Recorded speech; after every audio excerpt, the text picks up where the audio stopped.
Good morning and welcome to the Morning Scoop for Friday, July 30th. This is your daily Buckeye fix. I'm Tom Moore. The Minnesota game is in 34 days, the game against Michigan in 120 days. You got a little disclaimer about this at the beginning of Thursday's show, but you're getting a full episode on it now. Quinn Ewers, the top overall player in the class of 2022, is considering graduating high school a year early and enrolling at Ohio State in time to play for the Buckeyes this fall. This is a story that Buckeye Scoop members got a heads up on about a month ago, that there was something really, really crazy brewing in the quarterback room. And then Wednesday evening, the story broke nationally. So since then, Buckeye Scoop's Ultimate Insider, Nevada Buck, has posted a pretty significant update on all of this. And so he's my guest this morning. Nevada, I got to say, there are just no dull days anymore, are there? No, it seems like we keep getting hit with one big story after another. And this potential Quinn Ewers reclassification is certainly the latest in a really exciting summer for sure. So I guess the first piece of all of this is a pretty significant update on the timing here. Pete Thamel's initial reporting on this had it as possible that Ewers could enroll at Ohio State in time to practice with the Buckeyes when they open fall camp on Tuesday. But from what you were hearing, it sounds like that may now not be possible or not the plan. Yeah, the information that I have right now is that he will not be there when camp opens on Tuesday, and that the final decision has not been reached regarding whether he's going to pursue this to the Texas High School Association, and you've got issues with Texas law, don't allow it to happen yet. So that has to be decided as well. And then three, there's some logistical issues regarding some high school requirements that would need to be checked off as well. So the Tuesday opening of camp, do not expect to see the mullet out there running around in his number 3 Ohio State jersey, but that's certainly something that could happen soon after. So at least a big part of this decision, I mean, there's probably some on-field benefits as well, but a big part of this decision for you centers around name, image, and likeness, and whether he'll actually be able to capitalize on his rights as a high school player in the state of Texas. So I guess, first of all, before we start talking about the specifics of that, can you just give people some idea of the order of magnitude we're talking about here? You know, is he in line to make $10,000 in the next year, or $100,000 or $1 million or more? Like, what level are we talking about? Well, I think when you saw the reports from Saban, Saban had come out and said that his quarterback Bryce Young had NIL deals that were totaling around $1 million, and a number of people publicly kind of poo-pooed that, and the number of people on our board had said, no kid gets that. And without getting into specifics, at the time, I said, this is before we'd broken the Ewers news. I said, one, I think Nick's telling the truth, because I know some high school kids that are getting offers in that area as well. ... Well, I'll just say that Quinn Ewers and Bryce Young are similarly viewed in the NIL world, and that's kind of the order of magnitude that we're talking about. So, I mean, if people are wondering, why would you do that? Why would you give up your senior year of playing with your team and going to senior prom? Like, well, there's your answer. There's, guess what? I would have given up my senior year of high school for $1 million too. So where do things stand right now with his ability to actually earn that money as a high school player in Texas? I mean, it sounds like one of the sticking points here is that if he enrolls at Ohio State, he could start earning that money tomorrow. If he stays in Texas, there's a little more of a gray area. Is that even going to be possible? So where do things actually stand right now with his ability to earn that money as a high school player in Texas?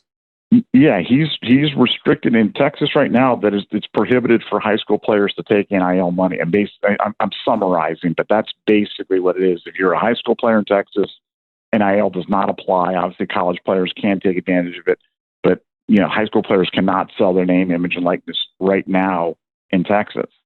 So the decision, what they're asking them to do is to amend that to allow that to happen, and those conversations are ongoing. Or there could potentially be a lawsuit and an injunction to move that along in terms of trying to provide some sort of movement on that area if they had to do that. The third possible thing as they kind of go through this is, what you have to remember is this is not only about NIL money, but this also starts the clock towards his NFL draft money. So, him coming into Ohio State and reclassifying and kind of moving things forward is, if that gets him a year faster into the NFL, I mean, what's an NFL contract worth to him? You know what I'm saying? So there's a lot of money involved, and this is a brave new world for everybody who follows college football, because we've just never seen anything like this before. Yeah, I was going to ask about that later, but we'll ask about it now. I mean, do you have any sense for where what Ohio State would prefer to have happen here? I mean, adding a quarterback this late could get a little messy. You've got four guys. Are you really going to keep four guys through a whole season if they're all kind of top 100 guys? As you mentioned, it does start his NFL clock a year early. Would Ohio State prefer he wait a year and enroll on the normal expected schedule, or are they okay with this? Do you have any sense for where Ohio State stands on all this right now? Well, I can tell you, without question, Ohio State is saying to Quinn, look, you do what you got to do, and we'll support you 100%. So that's their public position with Quinn. Now, privately, what are they saying? I would imagine, now this is just me surmising, I would imagine that they're not completely excited about this, that they prefer to have a little bit of distance between him and some of the other guys in the room. But publicly what they're saying, and this was the first conversation that Quinn and his family had with Coach Day was, look, if I do this, are you okay with this? And Coach Day told him, look, you come and you're the best, you'll play.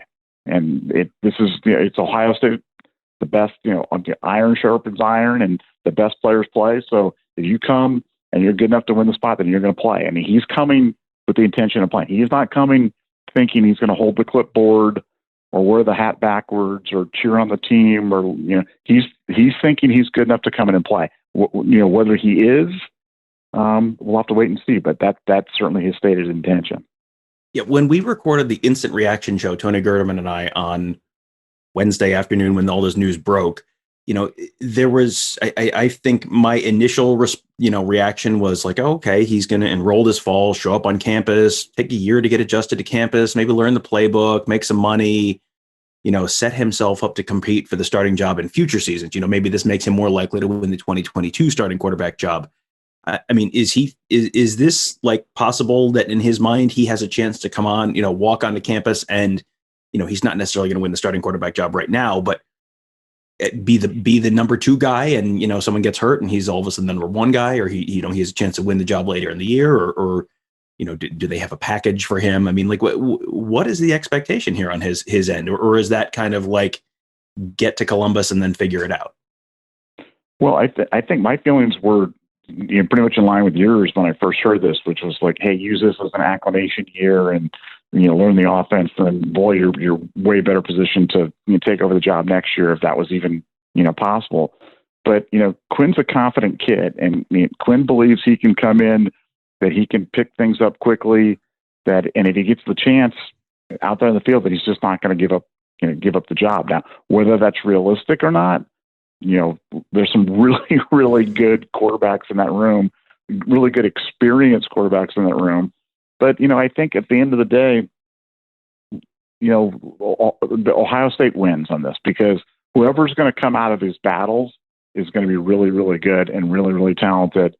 And, you always worry about guys transferring out, or, what happens to this, or what are the implications of that. And I think at Ohio State, you have to be of the opinion that the best players play, and then we just let everything else kind of settle itself out. That I know that's how those great USC teams did it back in the day, and I think at Ohio State it holds true as well. You just can't have enough good players competing, and I think competition just makes everybody better.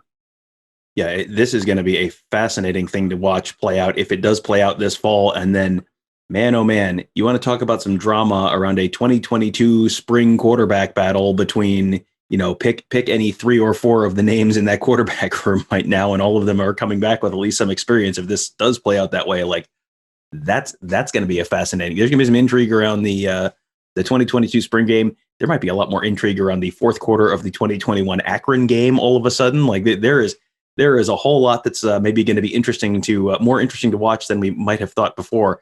Do you have any sense for when there might be a final answer one way or the other? I mean, it sounds like maybe the Texas high school football governing body or the Texas legislature needs to sort of sort that piece out. And, maybe this is a discussion that Quinn needs to have with his family. I mean, do you have a sense for even a broad strokes of a timetable when this has to be sort of sorted out one way or another? Yeah, and we're being told the next 2 weeks. We're being told the next 2 weeks. Now, obviously, one of my favorite sayings is timing these things is always dicey. There are certain hard stops with the start of the South Lake Carroll season and some other practical realities. So I think everybody's pushing for some sort of a resolution, one way or another, sooner than later. But it's certainly days to weeks as opposed to weeks to months. So it's something to stay tuned and pay attention for sure. Well, this has been yet another week when Buckeye Scoop members have gone, aha, this is why I'm a member of Buckeye Scoop, because you got this heads up on this crazy, unprecedented, bizarre story that everyone kind of went, what? That's not what? Kirk Barton floated this like 4 or 6 weeks ago on our Ask the Insiders board, and even I know Kirk knows stuff, and I know Kirk knows people, and I thought, yeah, come on, Kirk, come on, that's not like what are you talking about? That's crazy. Why would you even say that? And then ta-da, here we are. So if you would like to know about stuff before it happens, why don't you consider becoming a member of BuckeyeScoop.com? We have a fantastic team of insiders as we are ramping up for the season. There is a ton of great stuff coming.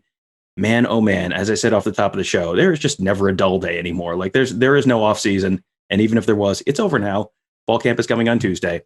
So yeah, there's no off season. The season is coming. JT Tuimoloau is in Columbus now. Quinn Ewers, might be in Columbus soon. And there is a fantastic, deep team all around the field for Ohio State this fall. It is going to be a fun season of Ohio State football, and the best place to experience it is at BuckeyeScoop.com. Become a member today. Also, you can make sure you check out all of our great podcasts. We have a ton of our wonderful team has a ton of insight and analysis on all this stuff. All you have to do is search Buckeye Scoop on whatever podcast platform you like, and you'll find all of our great shows.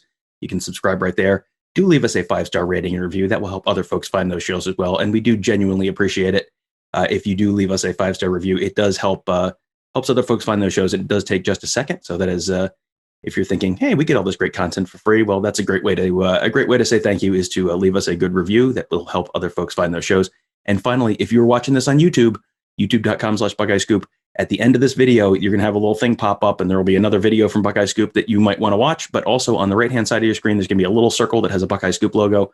Click on that, and that will subscribe you to our YouTube channel. Then you'll get notified every time we post a new video, every time we post a new podcast, every time we post a new player interview, every time we do a pregame show, a postgame show. You get notified. That way you won't miss any of our great content. It's all free. It's all at youtube.com/Buckeye Scoop. All you have to do is subscribe to get notified, and then you'll never miss a thing. That'll do it for today. Thank you guys for joining us. Have a great day. We'll talk to you tomorrow.